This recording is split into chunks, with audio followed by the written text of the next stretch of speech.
Hello students, we are starting a second lecture of measurement units for various building material for subject of quantity estimation and construction management. Okay.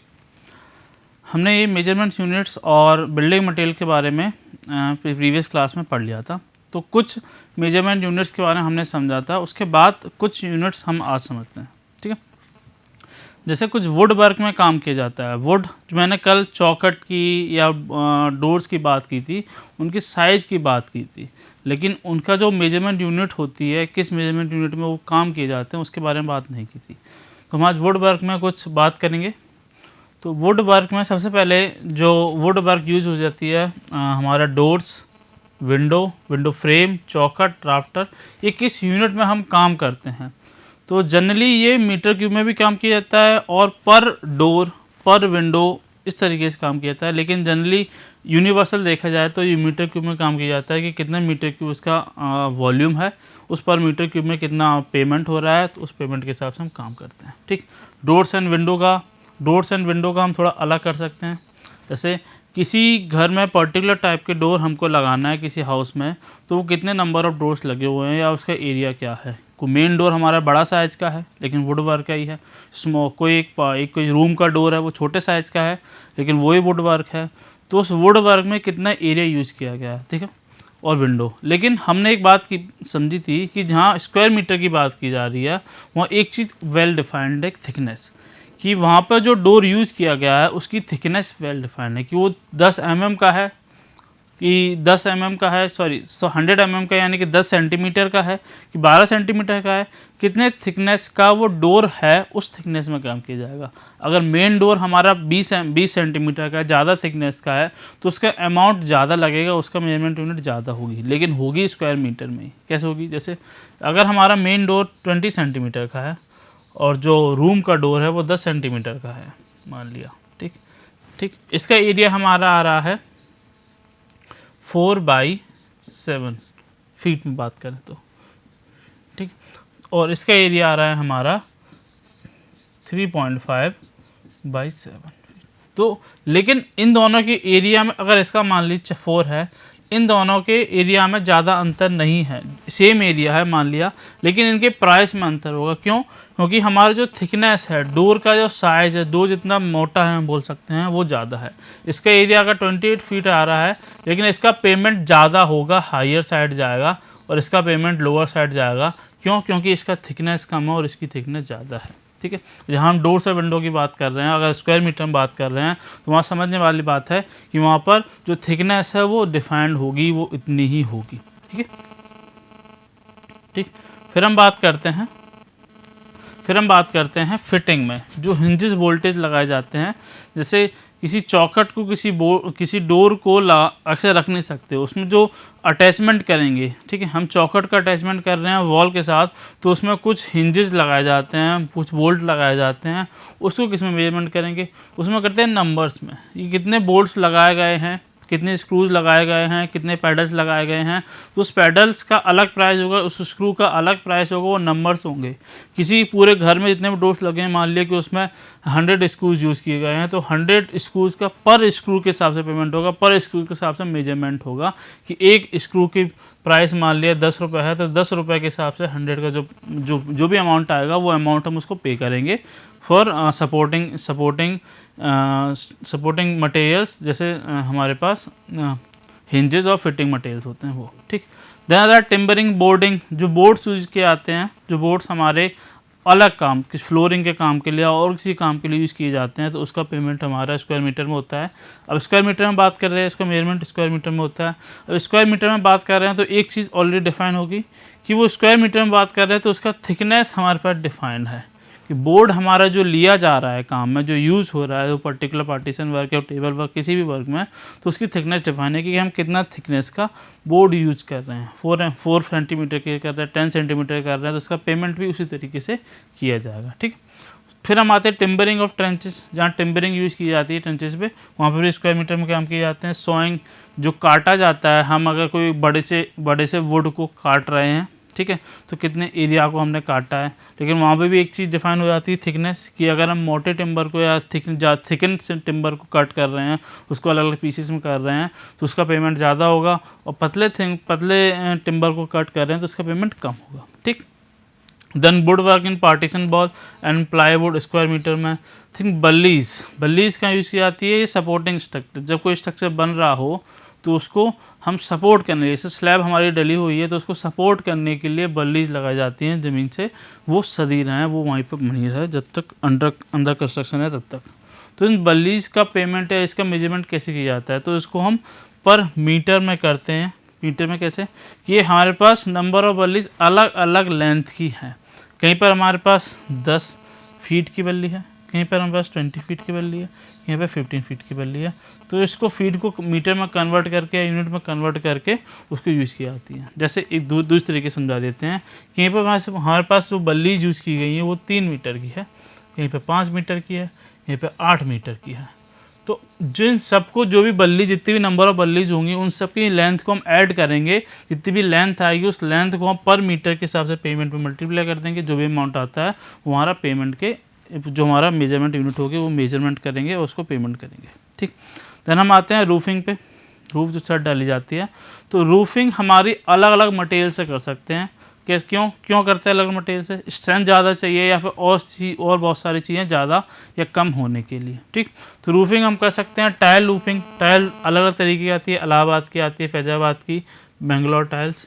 तो इसका हम payment या measurement कैसे करते हैं, हम payment करते हैं स्क्वायर मीटर के हिसाब से, और पेमेंट भी करते हैं पर स्क्वायर मीटर के हिसाब से, ठीक। हम कंट्री साइड रूफ को भी टाइल्स को लगा सकते हैं, ठीक। इसका मेजरमेंट भी हम स्क्वायर मीटर में करते हैं और उसका पेमेंट भी हम स्क्वायर मीटर में ही करते हैं, ठीक। GCI रूफ या AC सीट, ठीक है, जो एस्बेस्टॉस सीमेंट की सीट्स आती हैं, जो लाइनिंग वाली सीमेंट सीट आती हैं, मार्केट में अवेलेबल होती हैं, जिनको हम टेम्परेरी स्ट्रक्चर या हम एक घर के बाहर का सनसेट स्ट्रक्चर के लिए बनाते हैं, तो उसके लिए भी हम स्क्वायर मीटर में यूज़ करते हैं कि कितनी बड़ी हमारे पास सीट है। अब हम स्क्वायर मीटर की बात करते हैं तो वहाँ पे भी एक चीज़ डिफाइन होगी कि उस सीट की थिकनेस कितनी है। सीट हमारे पास ज़्यादा थिकन की है तो ज़्यादा अमाउंट लगेगा, क्योंकि उसकी स्ट्रेंथ ज़्यादा होगी। अगर पतली सीट है तो उसका कम अमाउंट लगेगा, तो स्क्वायर मीटर में किया जाता है, लेकिन थिकनेस डिफाइंड है, ठीक। दूसरी बात करते हैं हम टिम्बर रूफिंग, जो वुड की हम रूफ़ कर सकते हैं अच्छे स्टाइलिश दिखने के लिए। तो उसमें भी पता होना चाहिए कि कितने एरिया का हमने कवर किया है, कितने एरिया हमने कवर किया है फॉर टिम्बर रूफिंग, तो उसको मेजरमेंट करते हैं स्क्वायर मीटर में। देन ई वोड का भी हम स्क्वायर मीटर में करते हैं। RCC और RB slab, reinforced brick slab का, जिसमें स्टील इंक्लूड है, ठीक। स्टील इंक्लूड है तो उसका पेमेंट किस में करते हैं, उसका पेमेंट करते हैं क्यूबिक मीटर में। ध्यान रखने के बाद, क्योंकि जो RCC वर्क का पेमेंट किया जाता है या मेजरमेंट किया जाता है, ये जनरली स्क्वायर मीटर क्यूब में ही किया जाता है। इसीलिए अगर वो RCC वर्क हमारा फाउंडेशन में हो रहा है तो भी उसका मीटर क्यूब, बीम में हो रहा है, कॉलम में हो रहा है तो भी मीटर क्यूब, और अगर उसका यूज़ स्लैब में हो रहा है, रूफ में हो रहा है, तो भी उसका यूज़ हम या मेजरमेंट उसका हम मीटर क्यूब में ही करेंगे। देन लाइम कंक्रीट कर रहे हैं, टाइल्स यूज़ कर रहे हैं, उसका मेजरमेंट भी उसका स्क्वायर मीटर में करेंगे। देन जॉइंट्स लगते हैं हमारे कुछ, एक्सपांसन जॉइंट, कंस्ट्रक्शन जॉइंट, जो अलग अलग मटेरियल्स के होते हैं, जो रीइंफोर्स होते हैं, मतलब सरिये या रीइंफोर्समेंट का यूज़ किया जाता है। इसे मीटर्स में करते हैं कि कितने मीटर का रीइंफोर्समेंट लगाया गया है।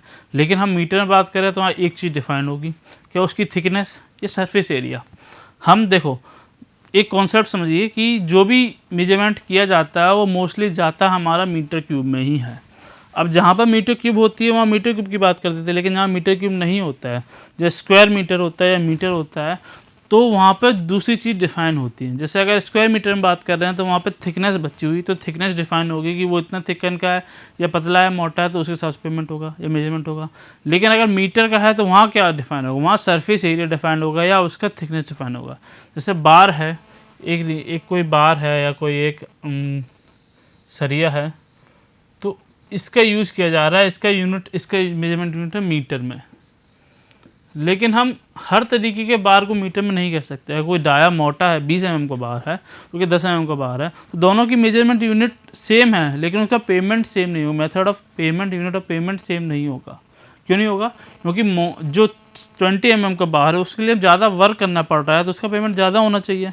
तो वहाँ पे एक चीज़ डिफाइन की जाती है, जब हम बार की बात कर रहे हैं तो वहाँ पर हमारे एरिया, जो सरफेस एरिया है या जो थिकनेस है बार की, वो डिफाइन हो जाती है कि वो 20 मीटर की है, 20 mm की है तो उसके लिए पेमेंट ज़्यादा है, 10 mm की है तो उसका पेमेंट कम है। समझ रहे बात? ठीक है। उसी तरीके से और बात करते हैं क्लॉथ सीमेंट सीट प्लेन, इसके स्क्वायर मीटर में। ऑन सेंटरिंग एंड शटरिंग जो फ्रेम वर्क की यूज किया जाता है, हमारा फोम वर्क जो स्लैब के लिए या बीम कॉलम के लिए सपोर्टिंग स्ट्रक्चर होता है अंडर कंस्ट्रक्शन, उसका यूनिट पेमेंट होता है स्क्वायर मीटर। ठीक है। हम समझते हैं अगली मेजरमेंट यूनिट के बारे में, प्लास्टरिंग और पॉइंटिंग फिनिशिंग। प्लास्टरिंग मीन्स जो ब्रिक वर्क होता है, जो वर्क होता है हमारा कंक्रीट पर, उसके ऊपर एक प्लास्टरिंग की जाती है मोटार की, जिससे हमारा सरफेस ड्रेसिंग सही से हो जाए, बिल्कुल क्लीन हो जाए और अच्छा लगे। ठीक, तो इसका सिंपल सी बात है, इसमें जो प्लास्टरिंग पॉइंटिंग और फिनिशिंग वर्क है, इसमें मेजरली जो वर्क किया जाता है वो हमारा स्क्वायर मीटर में ही किया जाता है, सभी तरीके के प्लास्टरिंग वर्क के लिए। बट यहाँ पर हम जब स्क्वायर मीटर की बात कर रहे हैं तो वहाँ पर एक चीज़ डिफाइन की जाती है, यहाँ पर हम वही थिकनेस डिफाइन करेंगे, लेकिन थिकनेस के अलावा यहाँ पर एक चीज़ और डिफाइन की जाती है, number of coats. Number of quotes का मतलब क्या होता है, वो जनरली आप डिस्टेम्परिंग या जो पेंटिंग वर्क है वहाँ देखेंगे। यहाँ पर भी इतना नहीं देखा जाता है, यहाँ पर केवल थिकनेस देखा जाता है, क्योंकि एक कोट में, एक लेयरिंग में वो काम हो जाता है। जैसे स्क्वायर मीटर में बात कर रहे हैं तो हम जो प्लास्टरिंग वर्क कर रहे हैं वो 4 mm की प्लास्टरिंग वर्क कर रहे हैं कि 10 mm का प्लास्टरिंग वर्क कर रहे हैं। 4 mm को कर रहे हैं तो उसका पैसा कम लगेगा, 10 mm का कर रहे हैं तो उसका पैसा ज़्यादा लगेगा। ठीक, उसी तरीके से हम पॉइंटिंग में भी देख सकते हैं और दादों में भी देख सकते हैं और वाइट वॉशिंग में देख सकते हैं। ठीक है। अब लेकिन वाइट वॉशिंग में जब बात कर रहे हैं, इसके नीचे जब बात कर रहे हैं, यहाँ पर एक चीज़ और डिफाइन की जाती है, number of coats. Number of coat क्या होता है ये समझ लीजिए। जैसे हम पेंटिंग करते हैं तो पहले एक लेयरिंग कर दी, देन दूसरी लेयरिंग की, देन तीसरी लेयरिंग की, यानी कि उस जगह पे 3 कोट्स यूज़ की गए, 3 बार उस वॉल को पेंट किया गया। ये क्यों करते हैं, शाइनिंग करने के लिए, क्योंकि न्यू कंस्ट्रक्शन जो बिल्डिंग होती है उसमें सिंगल कोट में या सिंगल लेयरिंग पे जो कलर होता है, जो हम कलर देना चाह रहे हैं, वो सही से जलता नहीं है। ठीक, तो यहाँ पर दूसरी चीज़ भी डिफाइन हो गई, नंबर ऑफ कोटिंग। अगर स्क्वायर मीटर में हमने एक वॉल है हमारी 10 मीटर की, 10 मीटर लंबी और 20 मीटर चौड़ी, उस वॉल पे कितना डिस्टेम्परिंग की गई है, तो सरफेस एरिया निकाल लिया 200 स्क्वायर मीटर, सरफेस एरिया निकाल लिया, इसका पेमेंट कर दिया। लेकिन इसमें नंबर ऑफ कोट्स भी डिफाइन होती है। इसमें पर कोट की बात की, मीटर में कर दी, पर कोट में उसने कहा, किसी ने कहा कि हम 100 रुपये पर मीटर स्क्वायर के हिसाब से चार्ज करते हैं, बट सिंगल कोट में काम करते हैं।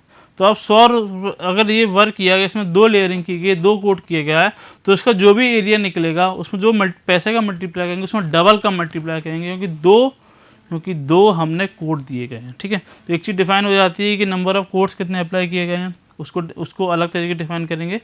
तो वाइट वॉशिंग में, कलर वॉशिंग में, सीमेंट वॉशिंग में, डिस्टेम्परिंग में और painting, varnish, polishing of woodwork और रिमूविंग ऑफ पॉइंट, सब में हम नंबर ऑफ कोट्स का यूज़ करते हैं। लास्ट में रिमूविंग ऑफ पेंट को छोड़ के, और किसी जगह पे हमको रिमूव करना है पेंट को, ऑलरेडी जो पेंटेड वॉल है उसको हटाना है, दूसरा पेंट लगाना है, तो वहाँ पर हम नंबर ऑफ कोट नहीं करेंगे, यहाँ पर सिंपल स्क्वायर एरिया में बात करेंगे। लेकिन इन चीज़ों में जहाँ पर वाइट वॉशिंग कर रहे हैं, डिस्टेम्परिंग कर रहे हैं, पेंटिंग कर रहे हैं, पॉलिशिंग कर रहे हैं, वहाँ पर मीटर स्क्वायर मीटर के अलावा एक और चीज़ डिफाइन करें, एक चीज़ और धरी से याद रखेंगे तरीके से कि वहाँ पर नंबर ऑफ कोट्स कितने अप्लाई किए गए हैं। ठीक, अगली स्लाइड का समझते हैं। अगली फ्लोरिंग में हम समझते हैं। फ्लोरिंग मीन्स ज़मीन में जो काम करने जा रहे हैं, कितने फ्लोर दे रहे हैं, फ्लोरिंग की थिकनेस कितनी दे रहे हैं। हम मिट्टी पे तो काम नहीं करेंगे, मिट्टी के ऊपर एक आरसीसी वर्क या ब्रिक वर्क या सीमेंट कंक्रीट की लेयर डाली जाती है, इसको फ्लोरिंग कहते हैं। ठीक, तो इसमें एक चीज़ डिफाइन की जाती है, इसमें भी स्क्वायर मीटर में बात करते हैं, लेकिन यहाँ पर वो चीज़ डिफाइंड है, कौन सी, थिकनेस वाली, कि अगर 2.5 सेंटीमीटर की सीमेंट कंक्रीट है से लेके 3 मतलब 7.54 तक स्क्वायर मीटर में बात कर रहे हैं, इससे ज़्यादा चौड़ी चली जाती है, इससे ज़्यादा थिकिंग की सीमेंट कंक्रीट चली जाती है, तो वहाँ पर हम स्क्वायर मीटर में बात ना करके मीटर क्यूब में बात करते हैं, क्यूबिक मीटर में बात करते हैं। ओके,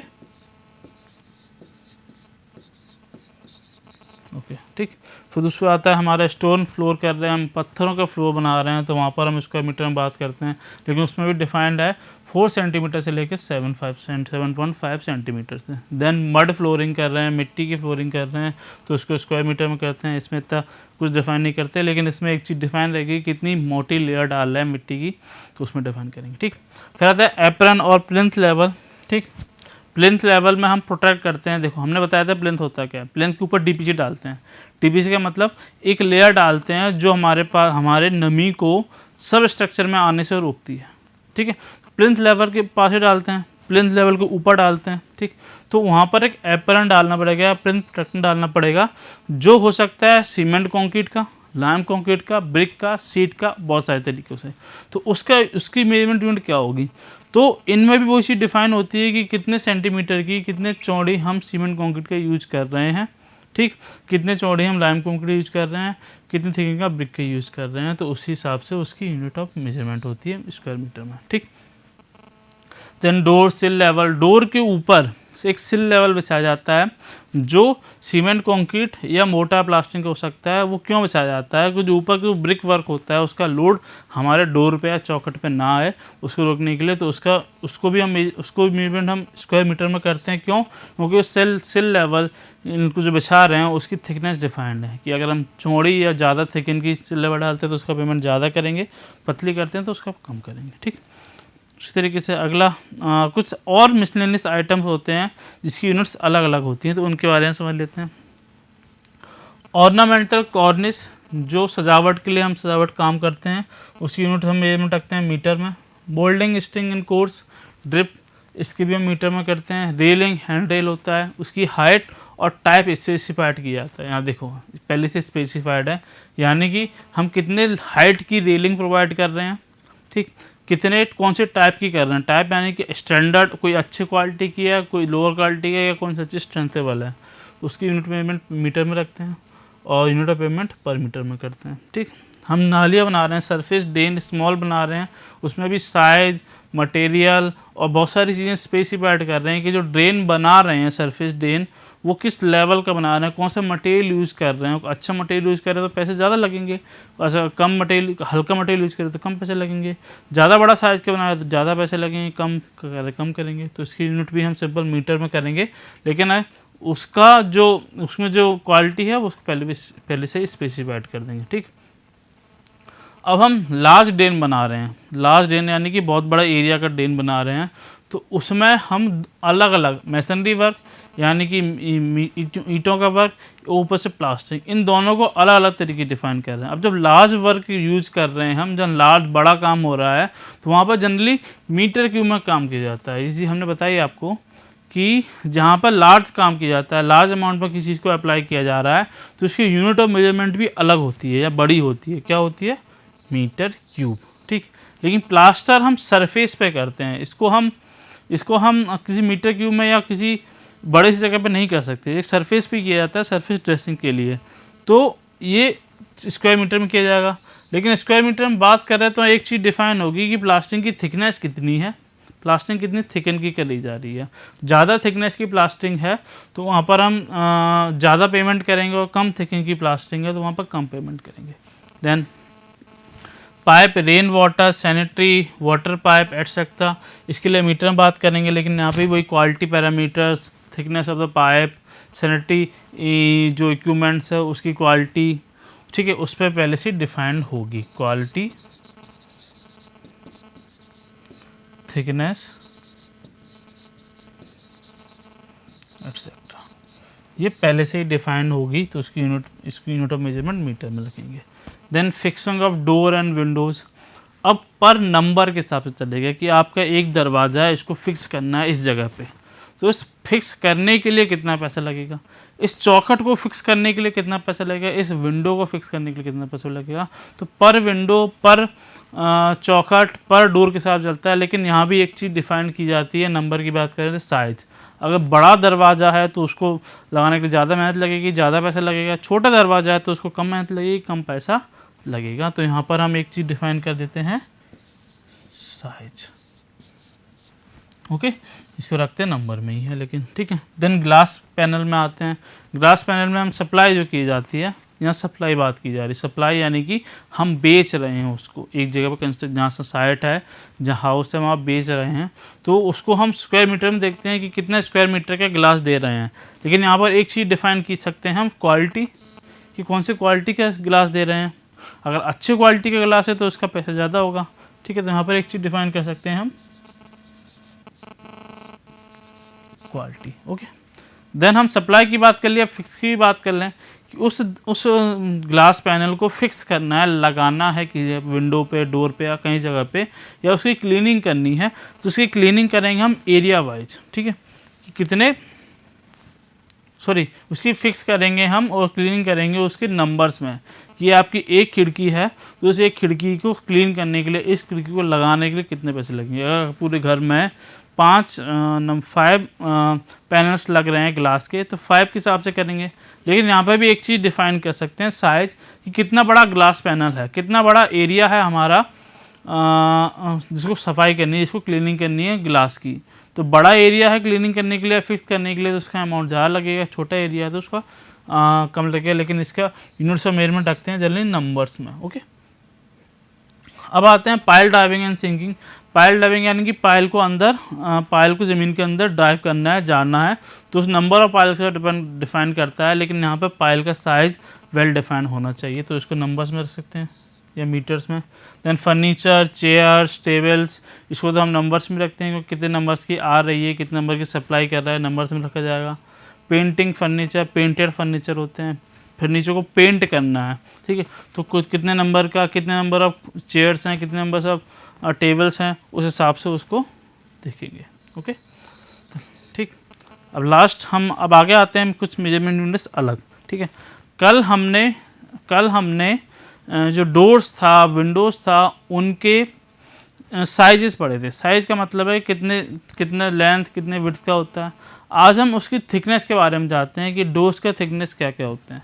तो जो मार्केट में अवेलेबल डोर्स हैं वो 4 तरीके से मिलते हैं, 2.5 सेंटीमीटर, 3 सेंटीमीटर, 4 सेंटीमीटर, 4.5 सेंटीमीटर।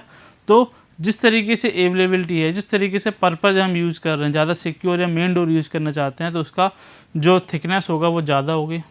अगर हमारा कोई रूम का डोर है जिसमें ज़्यादातर सिक्योरिटी नहीं जाना है, तो उसकी जो थिकनेस होगी वो कम होगी, ओके।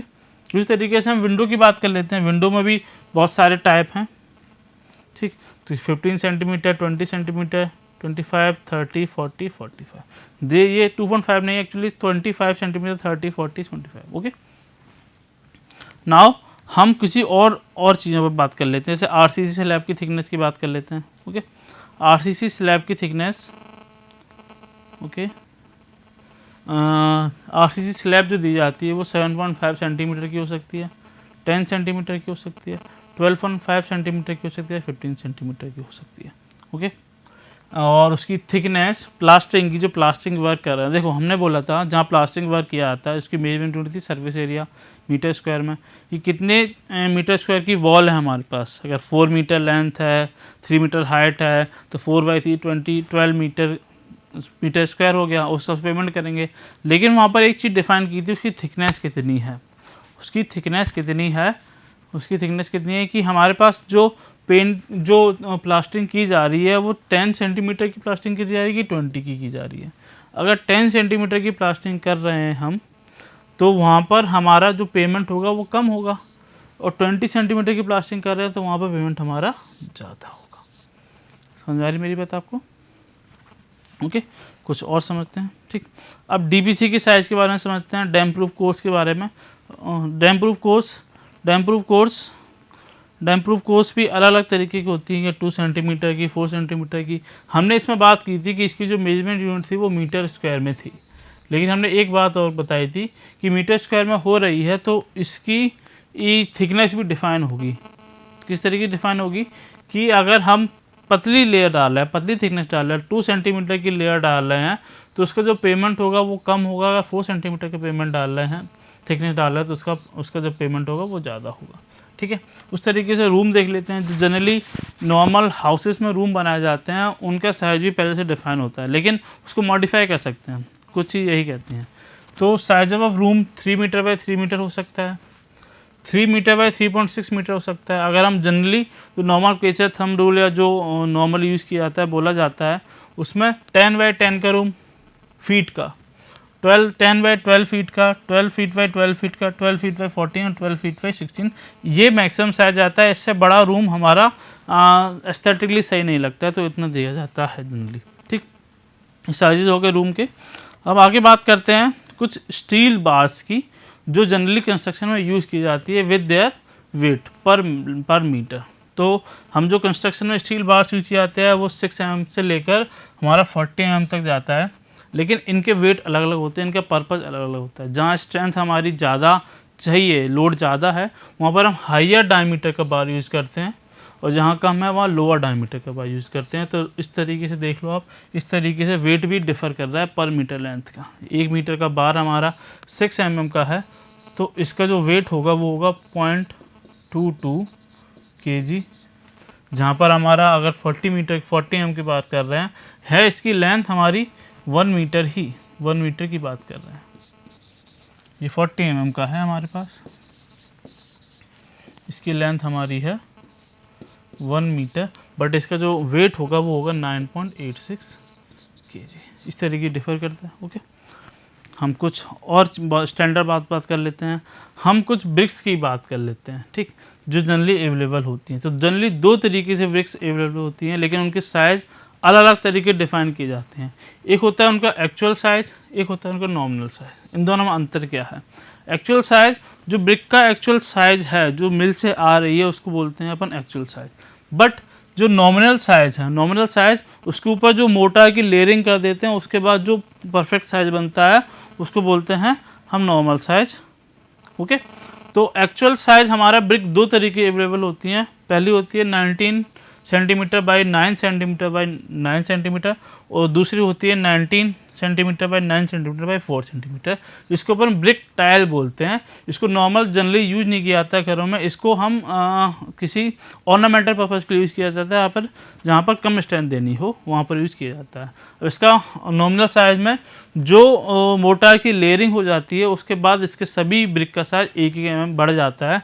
तो जो एक्चुअल से नॉमिनल जाते हैं तो इसका साइज़ होता है 20 centimetre by 10 centimetre by 10 centimetre, और जो 4 सेंटीमीटर वाले ब्रिक है ब्रिक टाइल का, उसका हो जाता है 20 centimetre by 10 centimetre by 5 centimetre. Okay, तो हम मेजरमेंट यूनिट्स के बारे में जान चुके हैं, सारे मेजरमेंट यूनिट का पढ़ चुके हैं, मोस्टली ज़्यादा तक कवर कर लिए हैं। ये सारा डाटा मैंने जो लिया है वो BN दत्ता बुक पब्लिकेशन से लिया है, ऑथर से, तो वहाँ से मैंने सारा डाटा लिया हुआ है। ये सारी चीज़ें हैं। अगली क्लास में हम long wall and short wall के बारे में पढ़ेंगे। आपकी इस क्लास में ब्रिक वर्क के बारे में, जो जनरली मेजरमेंट यूनिट्स के बारे में, उसके बारे में हो गया है। लास्ट ये बचा हुआ है थिकनेस, कि वॉल की थिकनेस कितनी रखते हैं। तो वो ब्रिक के ऊपर डिपेंड करती है कि हम हाफ ब्रिक यूज़ कर रहे हैं, फुल ब्रिक यूज़ कर रहे हैं, कि डबल ब्रिक यूज़ कर रहे हैं, कि 1.5 कर रहे हैं। तो उसके हिसाब से थिकनेस ऑफ वॉल कन्वर्ट हो जाती है। अगर हाफ ब्रिक का है तो 10 सेंटीमीटर, 1 ब्रिक का 20 thickness of wall, 1.5 30, 2 brick 40, 2.5 50 and 3 brick का 60 सेंटीमीटर थिकनेस हो जाती है। ठीक, इस तरीके से आपका मेजरमेंट ऑफ यूनिट खत्म हो चुके हैं आज। Thank you.